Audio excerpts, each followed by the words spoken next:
good morning, good afternoon, good evening to everyone, wherever and whenever you're listening to this. My name is Andreas with Grace Healing Ministries, and I have with me Larry again. Hi, Larry. How are you doing today? Good morning. Fantastic. Great. So we were talking about that we want to talk about the spirit of doubt. And as I was thinking about doubt, first I'm thinking about we are doubting outcomes after we asked for a specific outcome. And when things don't happen right away, then we think, well, where is God in this? Why don't I get any answer?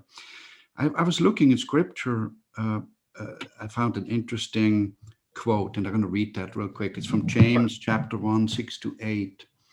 And it says, "But when you ask, you must believe and not doubt, because the one who doubts is like a wave of the sea, blown and tossed by the wind.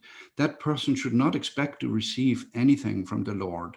Such a person is double-minded and unstable in all they do." So does that mean if we have doubt that we lack faith?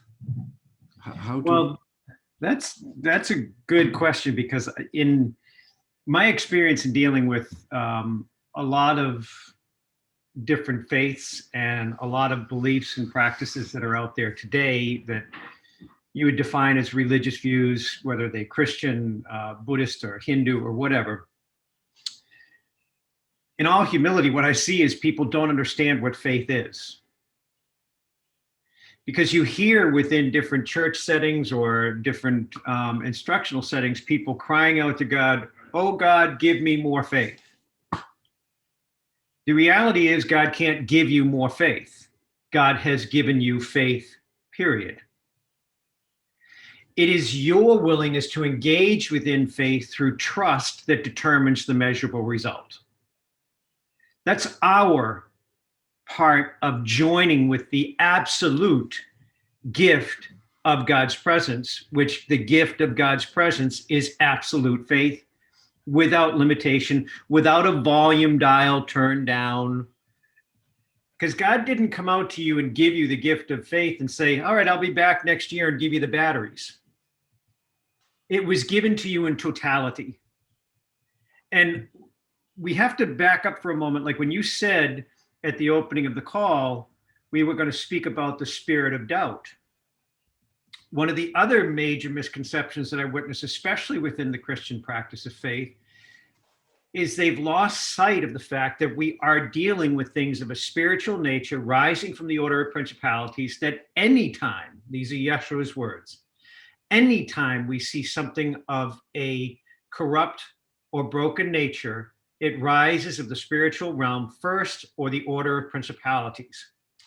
So when you say the word spirit of doubt, and what it just said in scripture, to be not in a spirit of doubt, you have to look at the understanding throughout the totality of the word. Like when it says, "I have not given you a spirit of fear. I have given you a spirit of love." See, what God is defining for us is there is a spiritual result. There is a spiritual influence, a spirit, small s, spirit doubt, not capital S, spirit God. So if we're dealing with a spirit of doubt and we sense within us doubt, that is not some intellectual process. "Oh, I'm doubting the outcome." No, there is a spiritual influence present within you being revealed through the nature of being doubtful. If you would take the God moment that we've talked about so many times, Andreas, and choose God within that moment, and then clearly and succinctly, not double-minded, like it just said there, that there is one that is double-minded. In other words, you can't go in two directions at one time. You have to center your focus and come into clarity. So if you just do the simple act of embracing first God, then releasing specifically the spirit of doubt, welcoming in God in that moment. See, the key is this. Yeshua also said that if you release anything of a spirit nature or of a demonic nature, you must welcome the presence of God within this place, or many of like kind will return. So Now we've released the spirit of doubt. We remember God established the full gift of faith within me. So I choose to embrace faith through trust. And instead of doubt, I welcome in God's clarity through trust. So we're taking God's presence and recognizing that God's presence preceded the nature of the spirit of doubt within me. So we've sought God, we've released the doubt, now we've welcomed the truth that God's presence preceded doubt. And now we return to the recognition of the clarity that is God and the trust in the faith that he has given us. Could it be that you mentioned measurable results, Yes. that we want measurable results. Could it be that we don't know what results we want? Could it be that we're so driven by worldly and earthly things that maybe the wrong results that we're seeking, that we don't see the blessed results that are already there? And that's where the fear or the doubt comes in, right? The spirit of doubt. The doubt comes in the fact that people are trying to form the prayer themselves. Now, and we've talked about this before. There's many times where I've run into people that are trying to set up like a board of people to make a decision about what's going to happen with the funds within this group or within that fraternity or within this church or whatever. And they're sitting down and they're searching the knowledge of the earth. And they're being bandied about by the winds of the earth. Well, what's the first priority? What should we do here? What should we do there? Where are we going to plug this in? But they have not sought first God. We don't bring God the measure of our desires. We come before God and we surrender the measure of our desires. Then we search God. As we search God, and actually I was in a prayer call with somebody last night and this thought came to mind.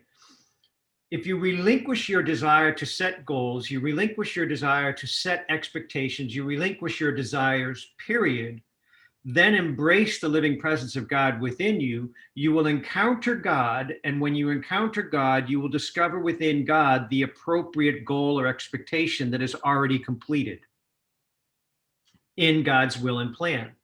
Not something you had to construct from a place of lack, not something you had to construct from a hopeful desire to please God. It will be a recognition of that which is God already preceding you. And your prayers would change to be formed in such a way that they would actually come out with the words of the actual goal completed based upon the holy design of that which is God, not what you brought forward in desires. Because even a fraternal organization, we should really expand our building. We should make more room for more people. And they sit and let that desire go. And as a fraternity, they sit there and choose to recognize the one greater power that is God over even the fraternal organization and the individuals within it. They welcome God's presence into the fraternity, seek God, whether it is a church, fraternal organization, or a business. They will discover a clear pattern unfolding from within the fractal nature of the group, broken up into fragments, individuals sitting around a board table or whatever. One person will speak up and offer a thought. Another person will magnify that thought. Another person might bring forth discontent. They release that discontent, help that person understand what's going on within themselves and release it as a group. They move as a group to bring purity of clarity of thought through the whole body. In the completion of that central meeting, all of a sudden there is a sense of clarity that comes forth from the meeting and the leader that states, my sense is we're not supposed to expand the building. We're supposed to expand our resources to reach outside the building. And all of a sudden they gain a goal sense of awareness of their organization's responsibility, not to build more temples for people to dwell in, but to increase their ability to reach outside the temple and include more people within the process of growth, internal recognition, and truth.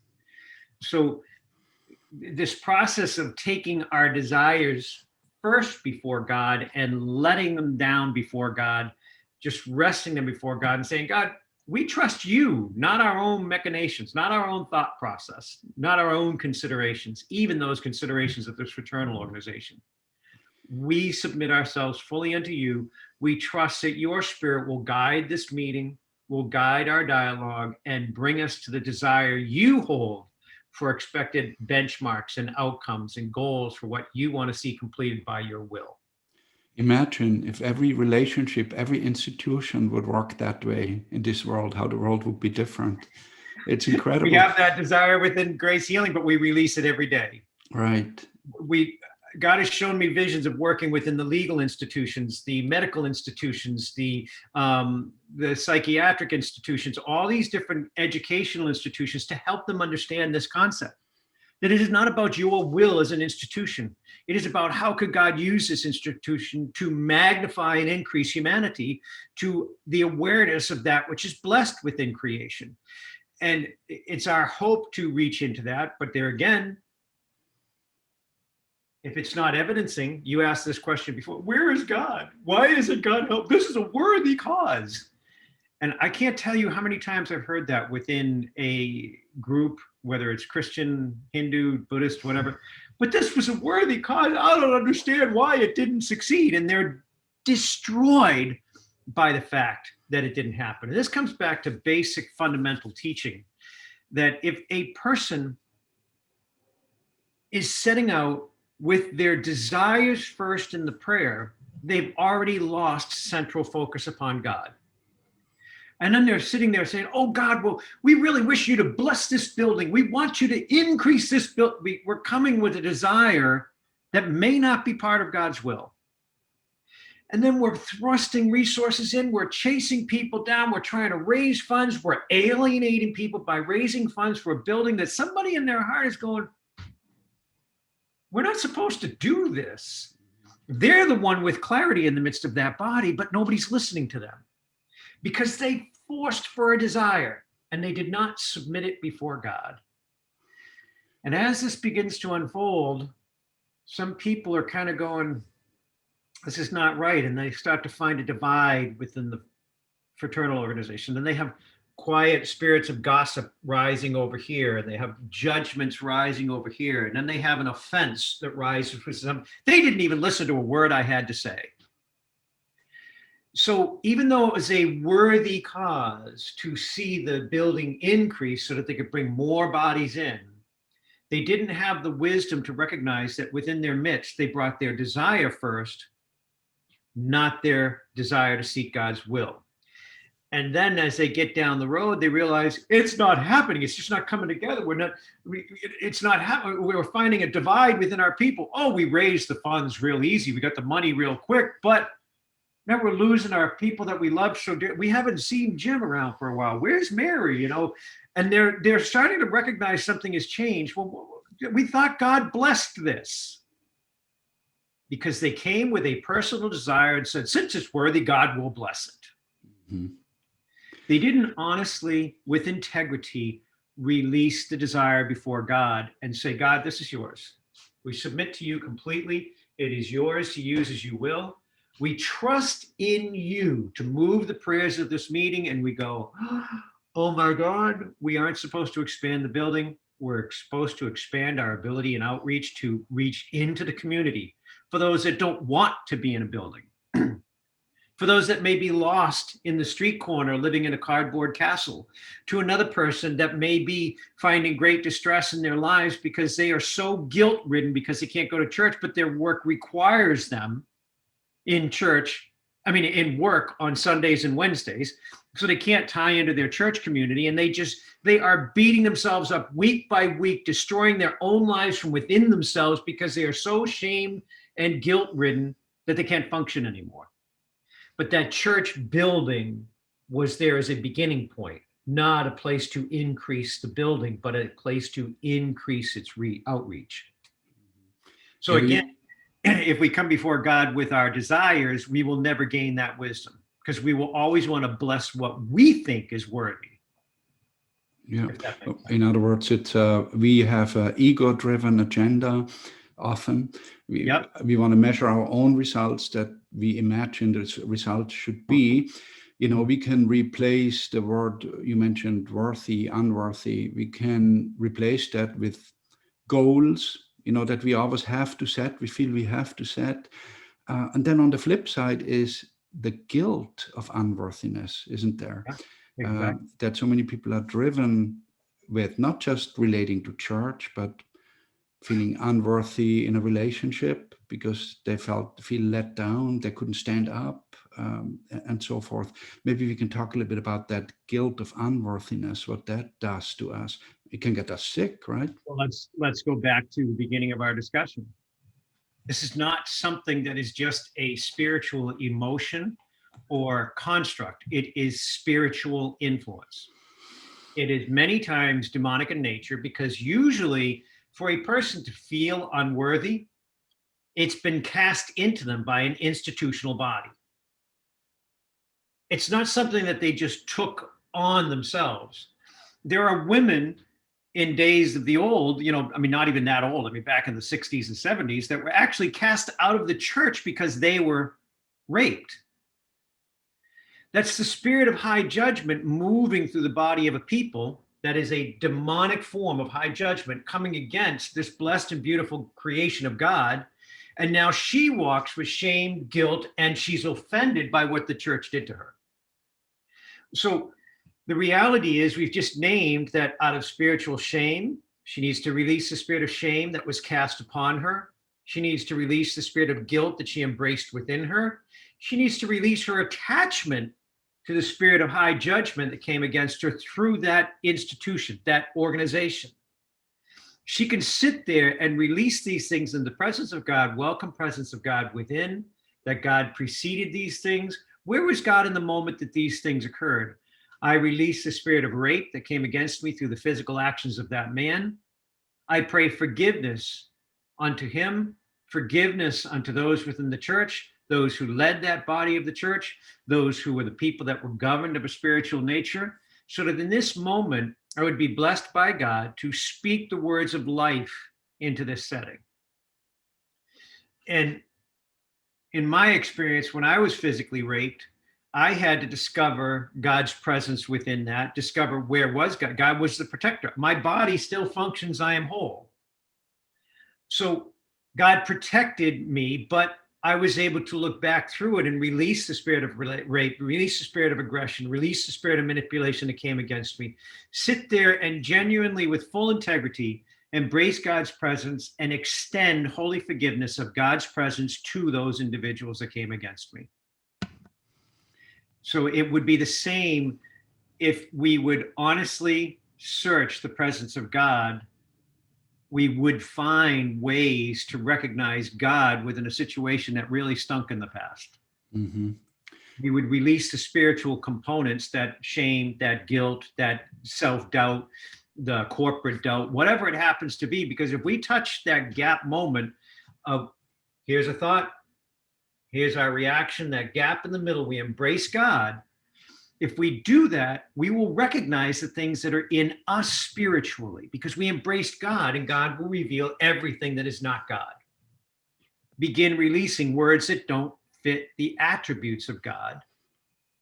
Then move forward as God forms new words of life within you. Yahweh, I am so thankful that this person that came against me and harmed me in the past no longer holds or governs anything within me as I speak love for them, increased wisdom, clarity, and forgiveness in all their actions this day, so that they might rise to remember your presence within, be freed from any guilt they embrace within themselves, be freed from any self-judgment they cast upon themselves from the acts they did against me, that they would recognize you first and move forward from this day to recognize love in every relationship they hold and the ability to honor a person above the desire to take from them.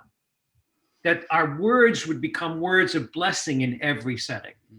And then miracles happen. I remember you said once it was normal. Miracles were normal. Exactly. Centuries ago. But if we surrender the way you just described it and release and let God into that space that we have released, then miracles can happen. Agreed. People get healed, blessings are flowing in any situation. Every day within Grace Healing. Yeah. As you know, I mean, you've had friends that we've introduced to just things are changing on a daily basis. Yeah, that's great. Now, to wrap it up, let's see if you can put together maybe like a 3-step recipe to deal with doubt, for people that maybe living in a doubtful presence, how can they tackle it in 3 simple steps? Well, again, we choose the gap, which is fill that with God. That before we react, like I sense doubt within me. I'm not sure which direction I'm supposed to go to. Stop, breathe, surrender into God's presence. You have permission in life to actually take a moment and take a breath. I don't care what's going on, unless you're about to fall off a cliff or you're about to be hit by a truck, you have the right to actually stop and take a breath. You're trying to figure out your schedule. You're trying to figure out, oh my God, I might be late to work. Even if you're going to be late to work, there is permission within you to just, however late I am, it's okay for me to take 30 seconds and just breathe.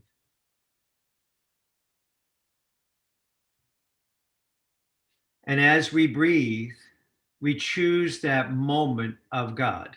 That is God, the living breath within us.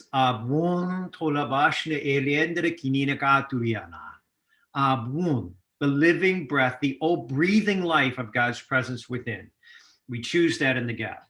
From that moment of choosing God, we submit into God and release the spirit of doubt. Specifically with absolute clarity and focus that I am doing one thing right now. I sense doubt within me or around me. I sense doubt moving through me. I choose God first, and then I take the responsibility of gifting life to the spirit of doubt. This broken form within us that is defined as doubt transcends and becomes one with God, no longer present within us.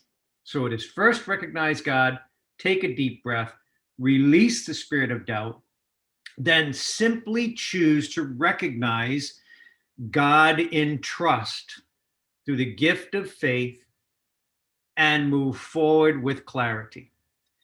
Choose God within this place. It is that simple.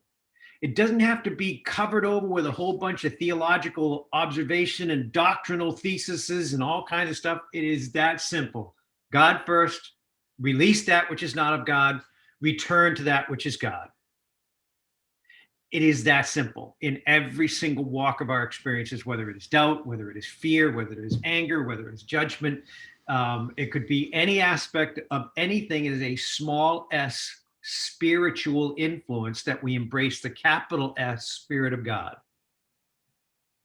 That's the simple answer. Excellent. And I'm always amazed that we always come back to the same line at the end. It's like it's about that, what you just described. It's a simple step. That's the key. I mean, how many episodes do we have? Like 100 and some odd episodes now. Yeah. So the simplicity of God is, Yahweh, God, I have made it this simple for you. This is all it is. 3 simple steps. I am 3 in 1. You are 3 in 1. You do 3 simple steps. You are one with me. It is that simple. We don't have to load it up with how many years of college to study the theology. We don't have to load it up with how many years of evaluating doctrinal processes within different practices of faith. We just need to recognize the simplest aspect, that God is perfect in nature. God manifested himself through Yeshua. God's living breath resides within us. Then breathe. Choose the reality that God was in us. Release anything that is not of God. Anything that doesn't reflect God's holy attributes, I will guarantee you, his spiritual nature. I've prayed over people, whether they were raped multiple times or whatever it happened to be, and seen rise from them the broken nature of the spirit of rape, transforming into a blessed and holy creation of light as it transforms into God's presence. It is not something that is just a concept to my experience. I have witnessed it so many times, I can't even begin to describe it, that to quantify it in an actual number. That when we talked about Andy, the gentleman in prison, there were over 100 spirits involved in that process, and we were witnessing each one of them leaving. His body was dying due to a physical overdose and overload of chemicals in his system. His liver was failing, his kidneys were gone, everything was dying. The pancreas was, the heart was failing. Everything was dying, and he didn't even have any sense of color to his face. And within 12 minutes of the prayer, during the prayer of 12 minutes. At the end of that, he was fully clear, fully focused, fully open. The sheriffs and the ambulance people like going, they didn't do anything. They didn't do a blood transfusion, nothing. But when we released each individual spiritual entity, individual form, the fullness of life entered back upon his body, and he did not die. Mm-hmm. When you say the miracles happen, they used to happen hundreds of years ago, thousands of years ago. They happen today when we understand the order of the heavens and how they interact one another. And that's when you draw to the Covenant of Love. People can go to the website and download it for free. The Covenant of Love explains the order of the heavens and what's been missing for 2,000 years. Yeah, that's true. And so go to gracehealing.org. That's our website, dear listeners. And there you'll find all these resources. And I also like to say, as we conclude here, we may be repeating a lot of things, don't we? But that's okay in my mind, because you may be listening to this for the very first time, or you may be in a situation where these particular examples that are talked about appeal to you. That may be a situation that you're in right now that will help you. So I would recommend to all of you, take these words, take that 3-step process if you're in doubt or suffering from the spirit of doubt, and use it. And it's incredible. You can also call Larry. His phone number is right on the website, or Aina, who is part of the team, and pray with them, talk to them, and it will make miracles. I want to borrow from an experience from our wonderful intercessor, Deb.